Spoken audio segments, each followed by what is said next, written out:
So hey guys, and welcome back. We are in my little tiny cabin kitchen getting ready to make up some magic water because we have chicks coming any day now. This is the shipping week and we got some prep work going on, getting ready for the babies to be here. It's about to be really loud in our kitchen. So we got 20 more meat birds coming, 5 more laying hens, and one little random mystery chicken. We thought that'd be fun. We normally don't accept that. They offer that with your orders at McMurray Hatchery, and we haven't accepted that before, but this time we did just for fun. So yeah, we're excited to see what we get with that little one. I'm expecting it to be a rooster, just don't know what kind, but we will see. A little fun project for Bryson, something for him to raise. We promised him he could keep it.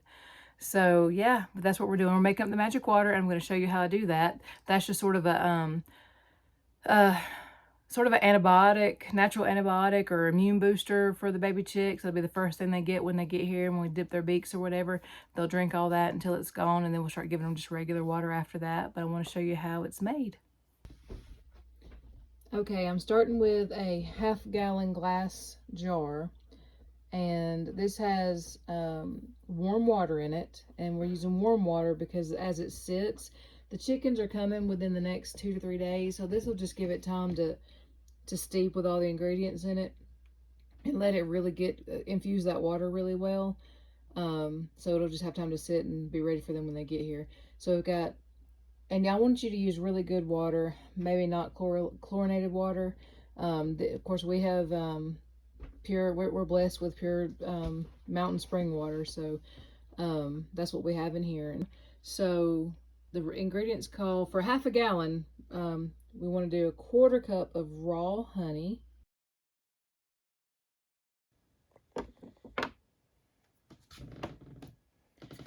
1 tablespoon of apple cider vinegar, and I recommend the kind with the mother.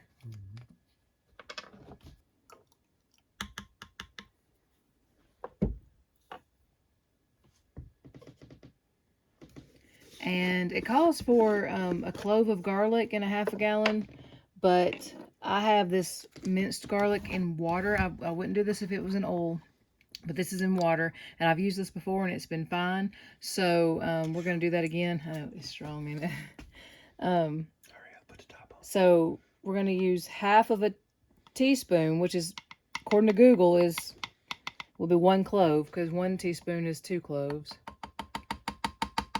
So we're gonna trust that that's right, but even not, still, this is still gonna be good for them, even if it's not exact. And we're gonna give it a good stir.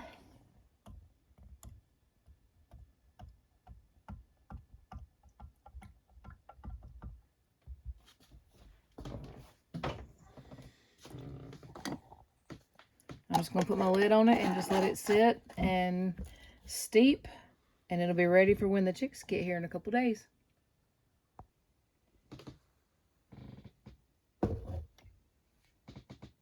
It's a really good thing that we made up that magic water yesterday because the chicks are already here. I thought we had a couple of days, but surprise. So yeah, I picked them up right after work, and we've got babies.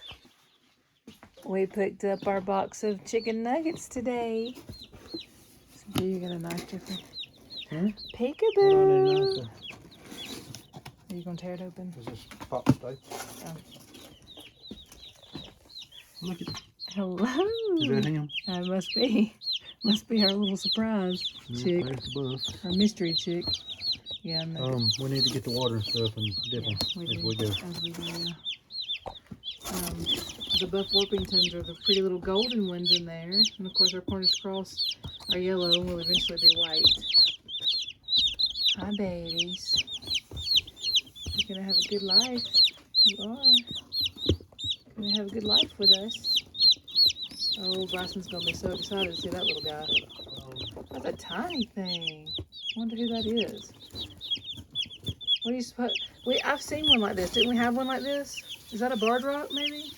No, barred rock's black. What was the ones that had the? That's right, they are. What's the ones that had the stripes on the back? Hey, what are the chances of that being a cream leg bar? There's no way.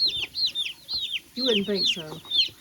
I remember those markings though. We had a chick with those markings before. I can't remember which type it was. Cream leg bar. Well, could it be? How perfect would that be? We didn't get a chance to build a brooder box. Our life is just too busy. Our plans were to build one, but honestly, this is just, it's a blessing because my mom had this one. They got this from Amazon, so you can monitor the heat here with a thermostat. It's got a little adjustable light. You can dim and brighten the light. Apparently these things get really hot because Jeff said he learned that the hard way. So I'm gonna tell it. But yeah, this will be this holds how many chicks? 30. 30, and we've got 26 going in it, so they have plenty of room. So this is just gonna have to do for now, and I'm glad their chicks have just recently moved out of it, so the timing was perfect for us to put ours in it today. Hold on, little buggers. We're gonna dip their beaks one by one as we get them out of their shipping box and put them in the brooder. Little bitty fellas. Aren't they adorable? I love chicks.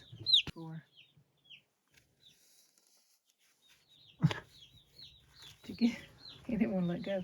Did you get a good drink? Just dip the beak and let them get a drink. Then they'll be able to find it, just like this one did. This one's come over here to it.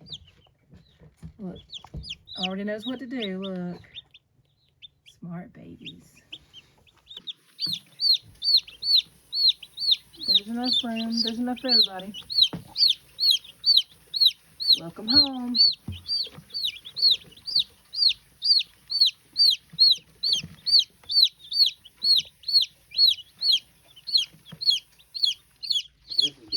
While I admit that we have limited experience with farm animals outside of pigs and chickens, I will say that I truly, just from observing others, that chickens are about the easiest farm animal to have, but they're not without work.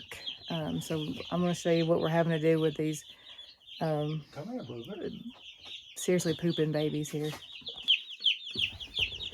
You guys are messy, messy, messy. We're keeping, while they're still small enough to fit in it, we're just holding on to their shipping box, and we're just gonna move them into that temporarily, and then clean out their brooder box and give them fresh mat.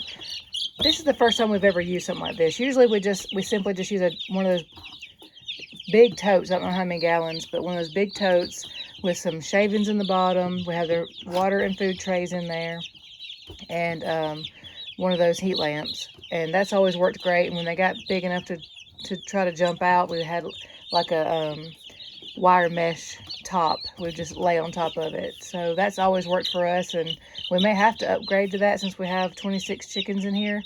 We may have to upgrade to something like that when they get bigger, because this thing's not going to hold them for the whole 3 or 4 weeks they'll be inside.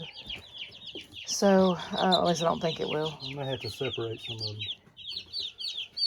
Um, Get these big ones out on their own, like in a different box, because they're going to be twice the size. Yeah. Yeah, the Cornish cross are going to grow rapidly. So they may get a little crowded in here, but we'll figure that out as we go. We have that brooder that we can use. Yeah.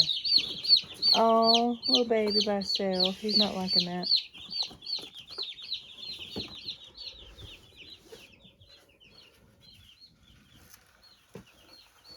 I like being the camera girl, so you have to be the one to get your hands dirty. Yeah, I'm used to it. Really? Yeah.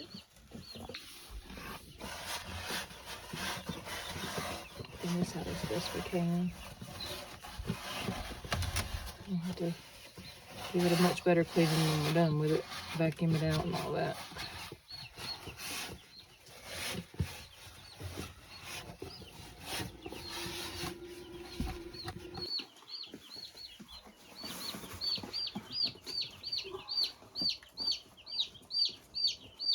This pee pad method is new to us, but it's effective. It's working.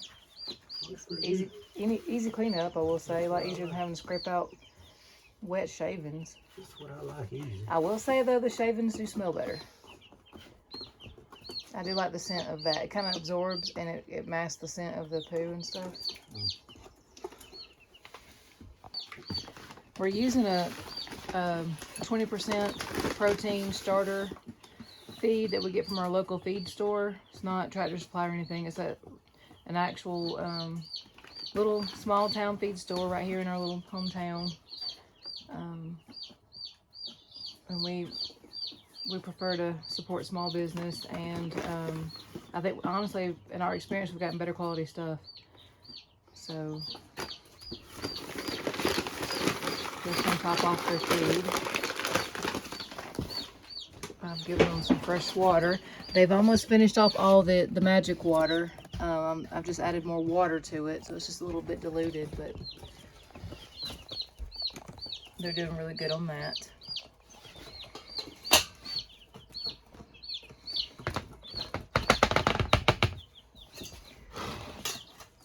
And we don't like keeping them in the house, but it proved to be effective last year when we raised our Cornish cross.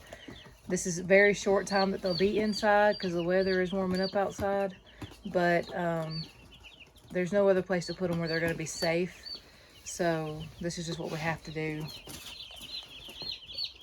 In a perfect world, we'd have a place built outside for them to stay, where they stay warm and all that, but we haven't worked that out yet. Eating them all day. They do though. Those Cornish cross are gonna eat and eat. Come here, little dude. Sweet baby. He's a little feisty little rascal. Did you see him run across there? That little chick syndrome. He's been crying a lot though. That's the only one that really makes a lot of noise. I'm gonna name him Bryson.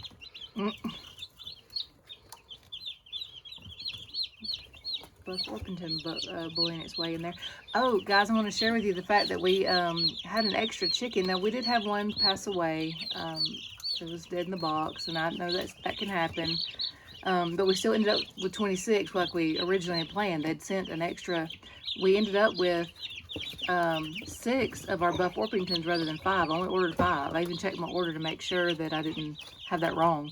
But those little pretty golden ones are Buff Orpingtons. Those are supposed to be our laying hens, a new set of laying hens. And we got 6 of those instead of 5. So I'm excited about that. But the one that we lost was one of our Cornish cross. So we have 19 now instead of 20. But you know, we made it all year long with 15 last time. So we gave some away. And we did. We gave a few away. So we wanted to do 20 this time to see how we can manage with that. And always, of course, thinking of sharing with our family and community. So we hope you've enjoyed this video and maybe are inspired to get yourself a chicken or 30. What we plan to do is sort of track all the expenses involved with raising these chickens, getting the Cornish cross up to their processing weight, and that takes about 8 weeks. So we're going to keep up with how much we spend in feed and all the processing materials and all that, just to kind of give you an idea of the cost. Something to compare to what you get at the grocery store. I don't want to say that it'll be cheaper, but I do know that it'll be higher quality and it'll be better. From our experience last year, the chicken, the quality of the chicken, the taste, everything was so much better than what we're used to in the stores. So we really don't want to go back to not raising our own. So, and if we're going to spend the money anyway, I'd much rather invest in it ourselves and do the work ourselves rather than pay a big chain grocery store an overpriced amount for a lower quality chicken. So anyway, we hope you enjoyed this. I'm going to wrap this up now, and we're coming soon with updates on the seedlings, and we'll bring you along as the chickens grow. Talk to you next time.